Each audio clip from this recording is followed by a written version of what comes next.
اقرار الحسن فیصلہ کرتا ہے کہ میں حق خطیب کو بے نقاب کر کے رہوں گا، لیکن جب 14 فروری کو ختم نبوت کانفرنس میں حق خطیب کے پاس اقرار الحسن صاحب پہنچتے ہیں تو وہاں پر عوام کا ہجوم دیکھتے ہیں، جو کہ اقرار الحسن کے مطابق وہ کہتے ہیں کہ مجھے انہوں نے ہراساں کرنے کی کوشش کی، لیکن سفید سیاہ پولیس والوں نے مجھے بچا لیا اور میں وہاں سے حفاظتی مقام پر پہنچا دیا گیا، لیکن یہ بات درست نہیں ہے۔ دوستو، جب حق خطیب صاحب کے پاس اقرار الحسن پہنچے تب وہاں پر ان کے جو چیلے تھے یا ان کے جو دربار کے مرید تھے، انہوں نے ان کی بہت خدمت کی، ان کو آرام سے بٹھایا اور ان کی باتیں سنی۔ پھر حق خطیب صاحب بھی آ گئے، حق خطیب صاحب کے ساتھ انہوں نے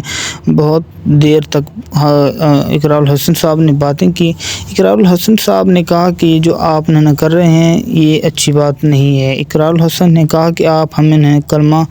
سنا دیں، تو اس پر بھی حق خطیب صاحب نے ان کو جواب دیا۔ اس کے بعد حق خطیب صاحب کہتے ہیں کہ اگر آپ واقعی پیر ہیں اقرار الحسن صاحب، تو آپ مجھے یہاں پر جتنے بھی یہ شخص ہیں ان میں سے ایک فرد ٹھیک کر کے دکھا دیں۔ تو اس پر اقرار الحسن صاحب بالکل چپ ہو گئے اور وہاں سے چل دیں۔ اگر اقرار الحسن شاہ صاحب اس بچی میں سے کسی کو بھی ٹھیک کر جائے یہ پیر ہے، نہیں تو پھر یہ پیر نہیں، یہ پیر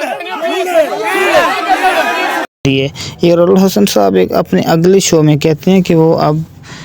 حق خطیب صاحب کے جو اڈے ہیں ان کو بے نقاب کریں گے۔ تو اقرار الحسن خطیب صاحب کے جو والد ہیں وہ بھی کافی عرصے سے یہ کام